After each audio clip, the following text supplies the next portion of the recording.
Okay, here we are again, Big John. The oldie but goodies.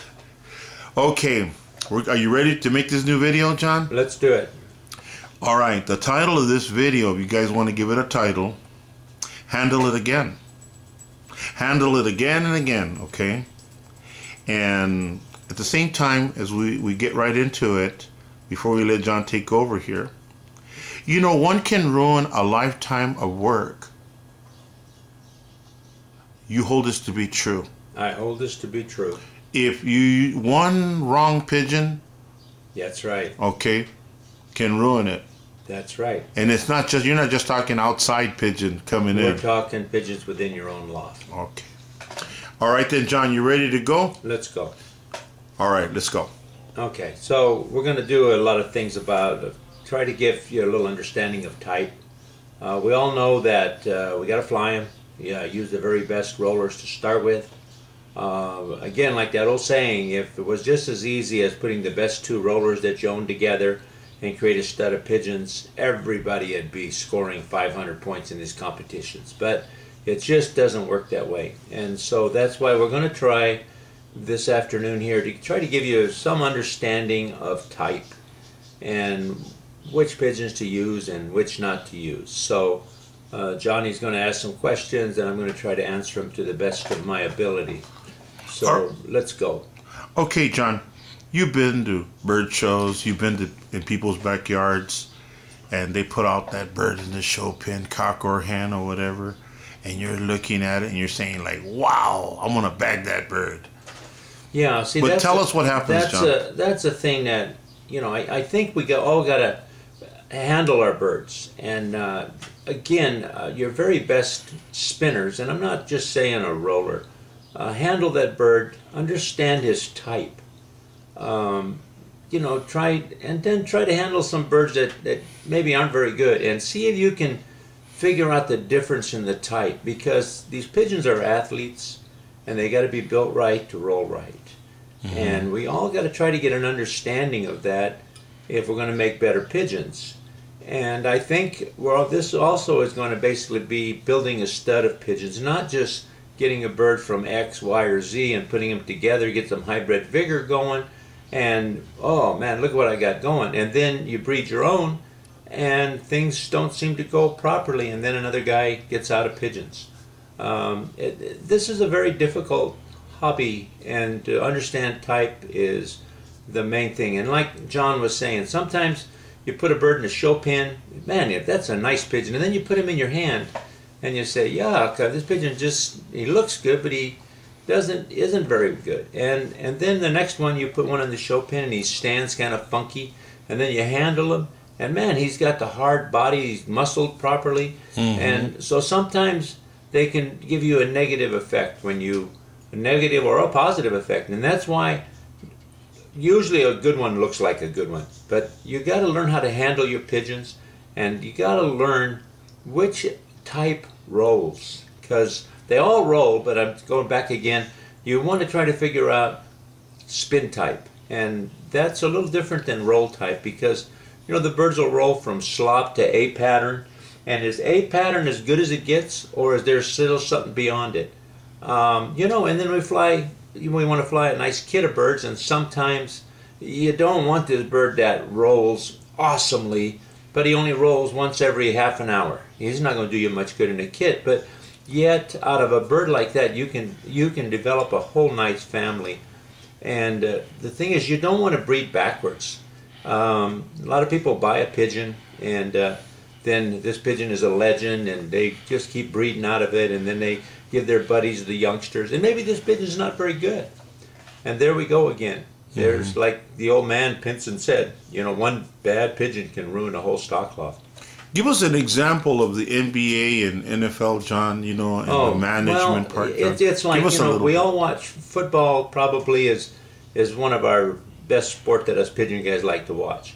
Well, you know, you've all seen the college guy, man. He's a champion in college. He's just tremendous. They draft him as a #1 pick. Or baseball works the same way. They draft his #1 pick. But he can't cut it.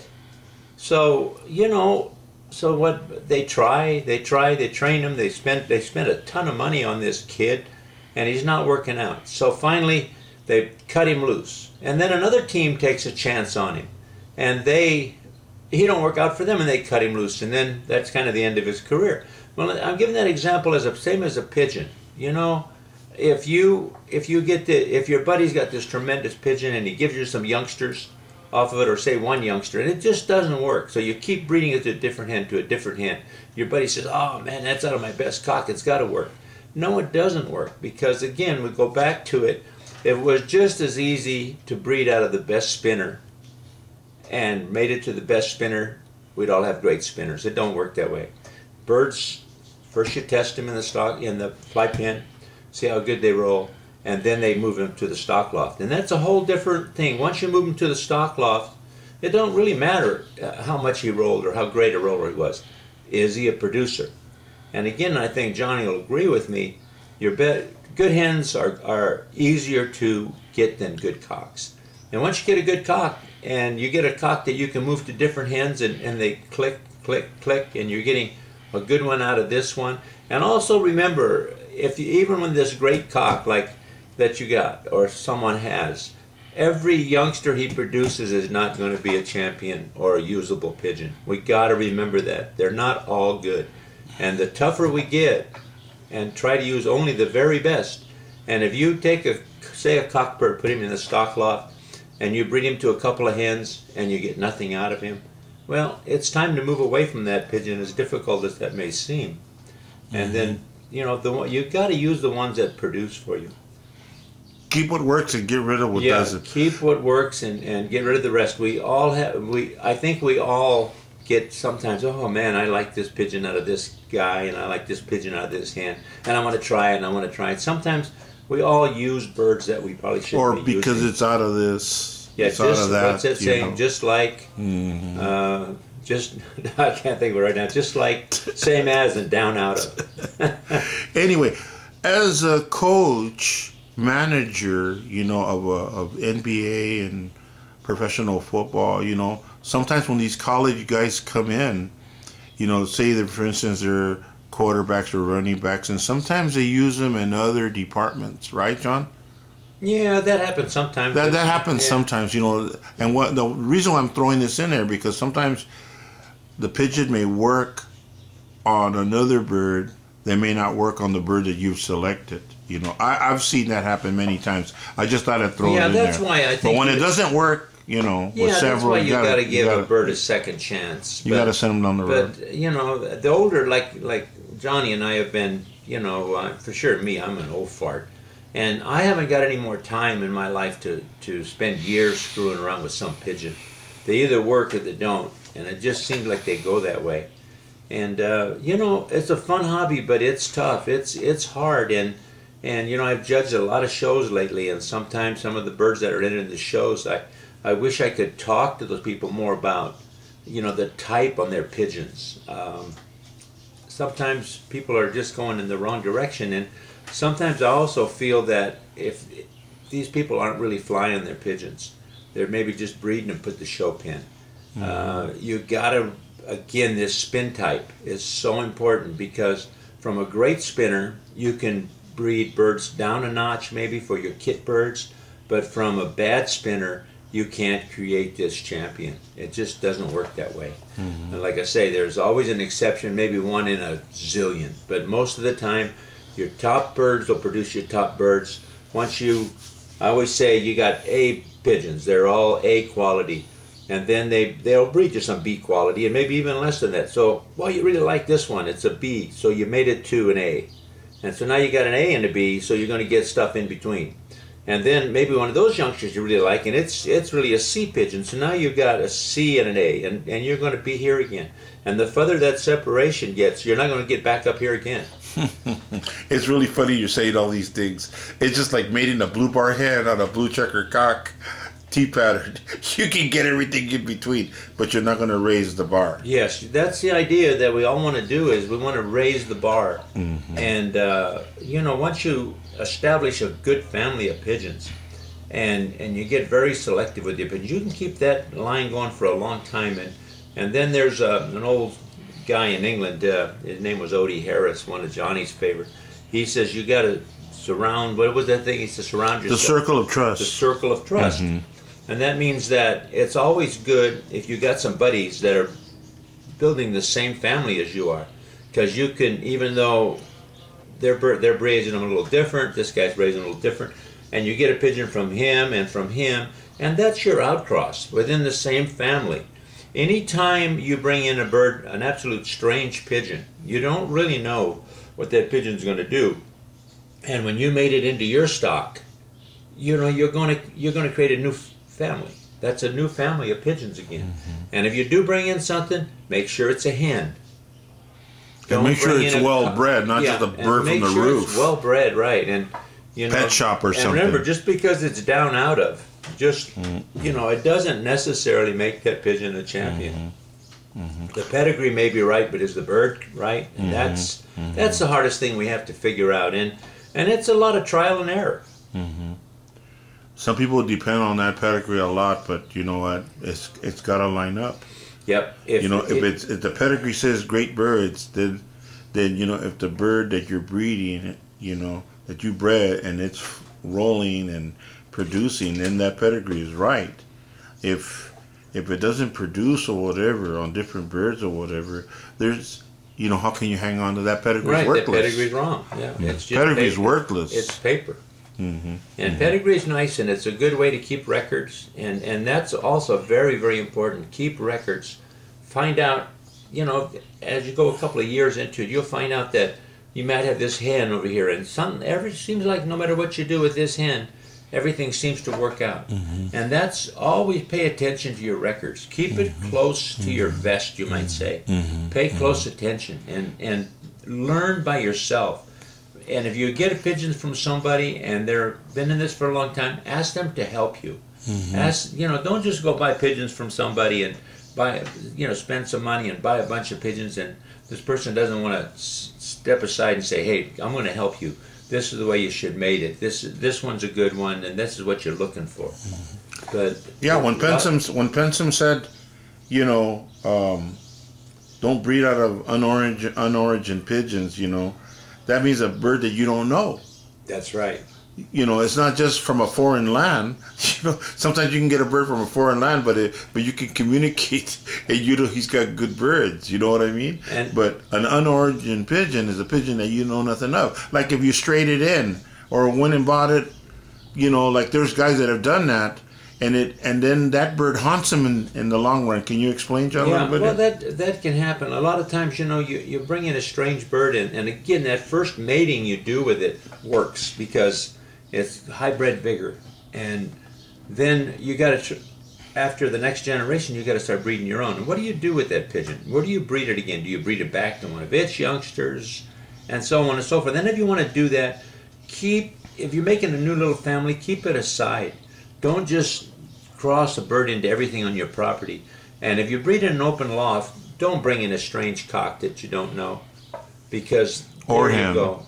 Well, a hen's not so bad because at least the hen you know what you get. But a cock, or Johnny's probably right. If you're going to bring in something different, breed it in an individual loft. And if that works for you, well then maybe you can work it into your family. But all that stuff takes some knowledge, and it takes some time, and it takes some learning. And understand type is so important. A lot of people, you know, fly and breed best flyer to best flyer. We've heard that one before. We've heard that one before. Anyway. Some pigeons are breeders, and some pigeons are flyers. I've always said it, just because he makes it in the fly box doesn't mean he's going to make it in the stock loft. It's true. Okay, next question. Or we're just throwing them all in here. You talked about well-bred already. You covered that. And the fly box, you know. If the bird, you know, if he's a good spinner and he doesn't make it in the stock loft, you can just keep flying him. Yeah. Okay. You can win flies with it. When you try him as a breeder, there's a lot of things that you look for. Give us a couple of keys, and we talked about the type and everything, but how about the character part? I mean, what is things that the qualities that the bird has to have? The quality and character of a pigeon is like, say for instance, you put a pair together and they're sitting on eggs, or let's just say they're sitting on eggs.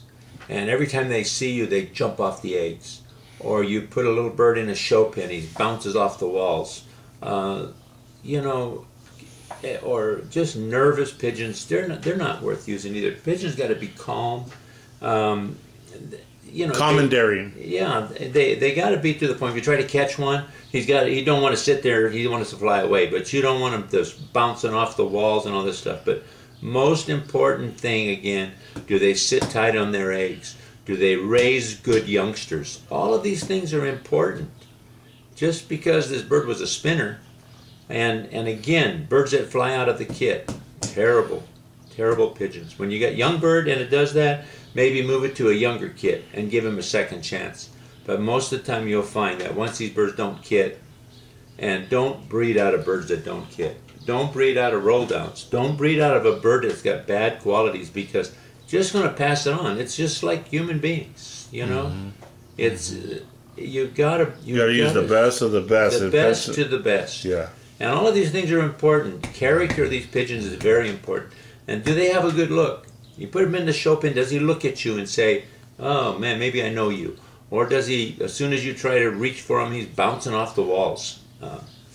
These are some bad traits. And birds that won't sit tight on their eggs, I don't have no use for those. And a bird that wouldn't raise good, healthy, fat youngsters, again, I wouldn't have no use for a bird like that. Bad character. And you know, moving it along, we're talking now. Let's talk about the you were talking about the breeder, you know, proven breeders and stuff like that. But how about these interchangeable breeders, John? Is that the name of the game? Is that that where a cock can go on different hens and produce, and hens can go on different cocks? When you get those, man, those are your champions, I'm telling you, because a lot of times we put a click pair together and we get some good youngsters, and then we move the cock or the hen to somebody else, and they really don't work that good. But boy, if you get a cock, for sure, I'm a kind of a guy that builds family around a cock. If you get a good cock, man, and he's producing on all the hens you put him on, and I'm not saying every youngster's got to be a spinner, you know, just that you like the quality that they're throwing out there, that out of, maybe you raise 6 youngsters, you get 3, 4 nice ones. Boy, I tell you, those are worth having. And one thing I'm going to say too, and you know, we've all heard this saying, oh, you've got to fly a pigeon for 2 years. I'm moving away from that. I'd love to fly my pigeons for 5 years, but with our unfriendly skies we're having, if you get a great one up in the air and you really, really like it, man, I tell you, you better, and you've been only flying it for a year, you better put it away, because those predators also like those birds that roll really nice.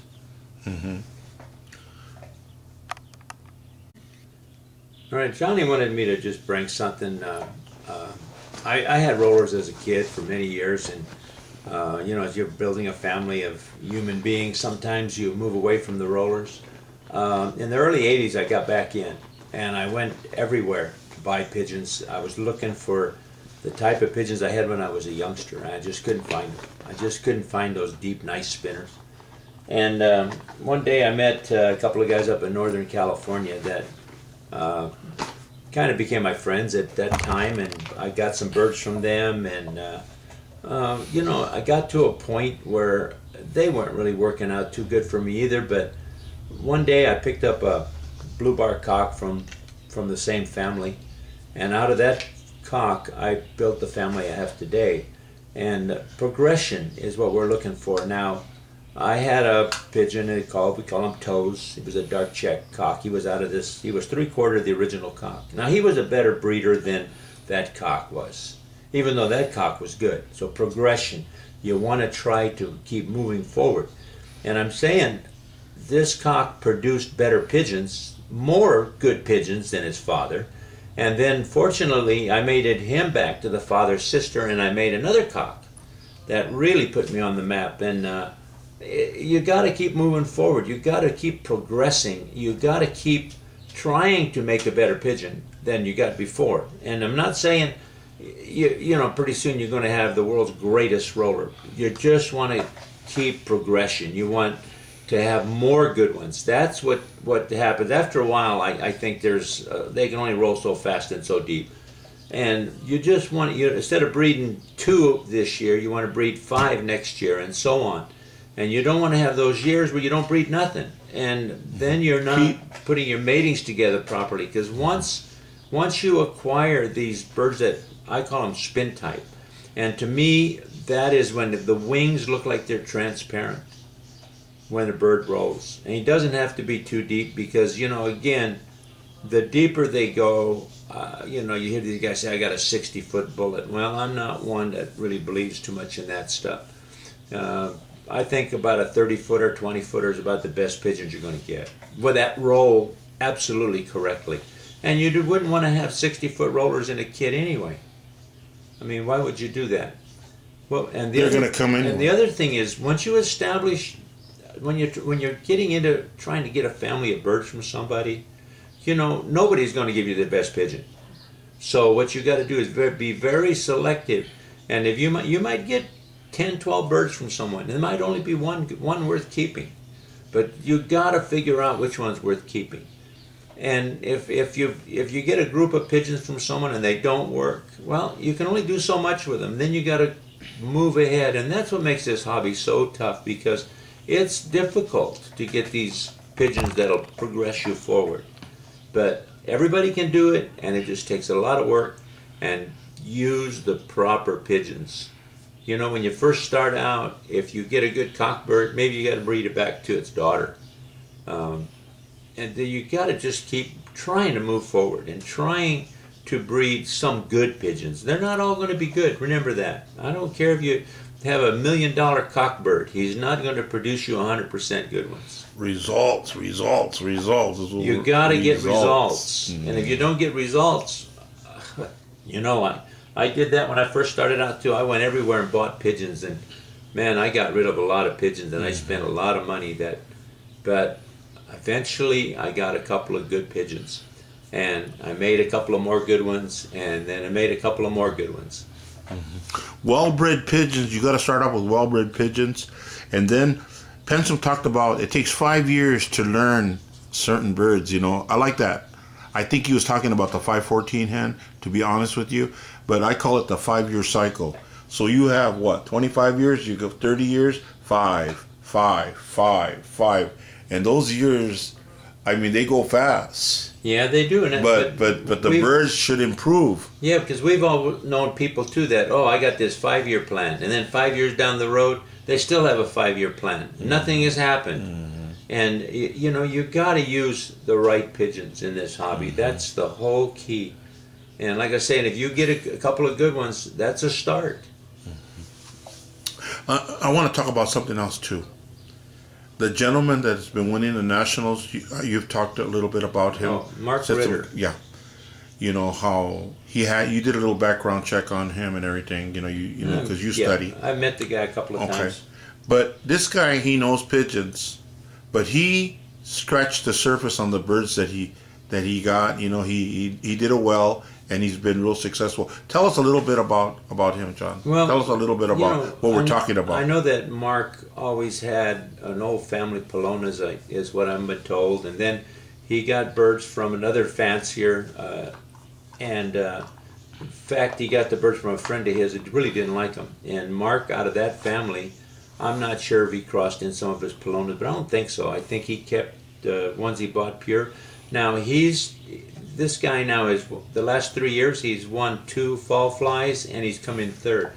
So this guy, again, this is something we're not really leaning on here. You've got to learn how to fly pigeons, too.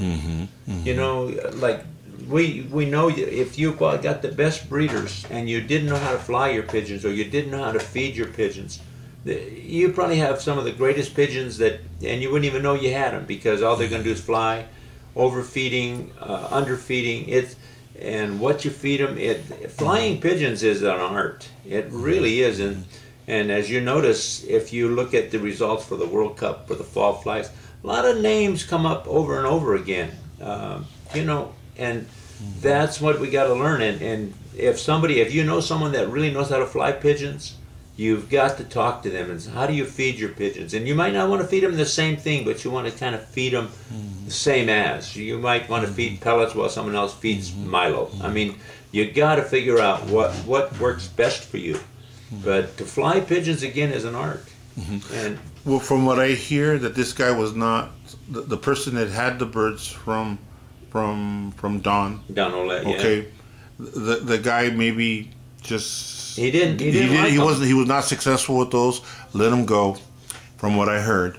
And then this other gentleman picked him up, and man, he scratched the surface with him, dug in a dry lake, and he got an oasis out of there. Yeah. And he's been doing really good. You got to know what you're doing.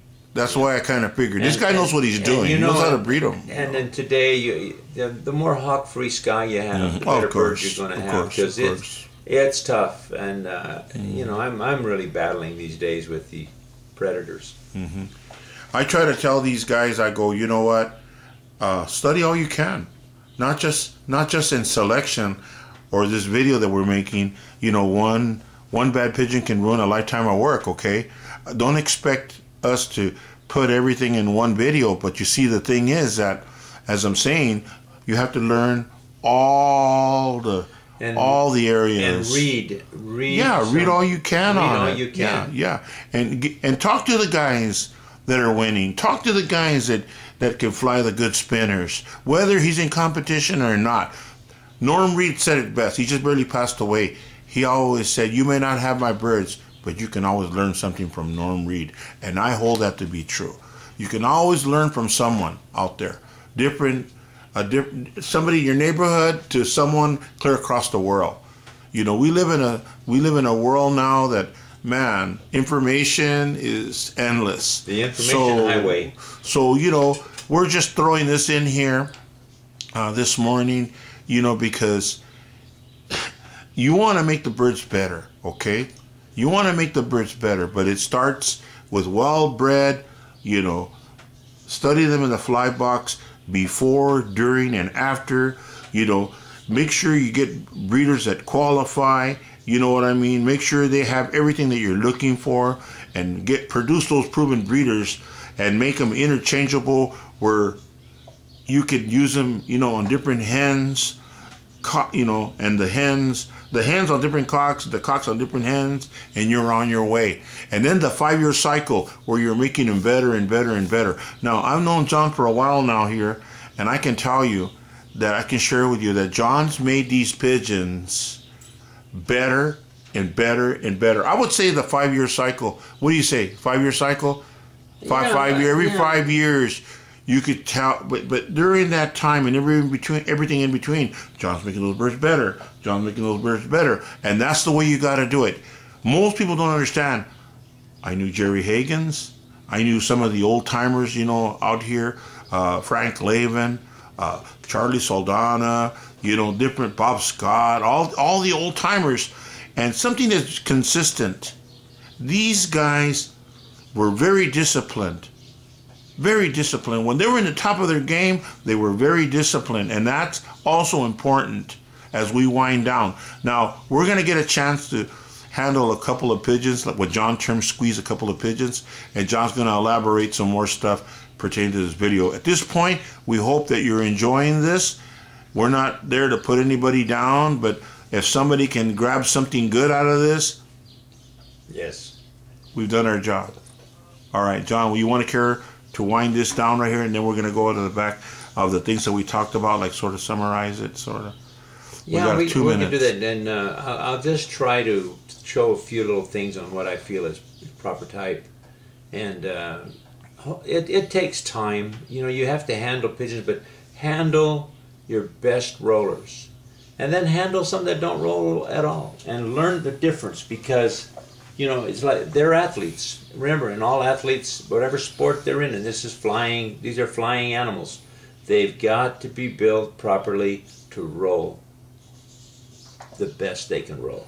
You guys don't know me, but I'm the little people in the society of the Birmingham roller. But I always send John pictures of my friends of Pensum holding a bird in his hands. You got to handle them, man. You got to handle them. They say that even Pensum would walk around with the bird all over the yard. I even heard he went inside the house with the bird handling it. I guess he maybe went to the restroom. Yeah, I used to go over to friends of mine's house when I was like Dennis Early and I, we used to get over there. I used to get over there Friday afternoon, and we would sit till 9 o'clock at night with a box of pigeons on the kitchen table, squeezing them, and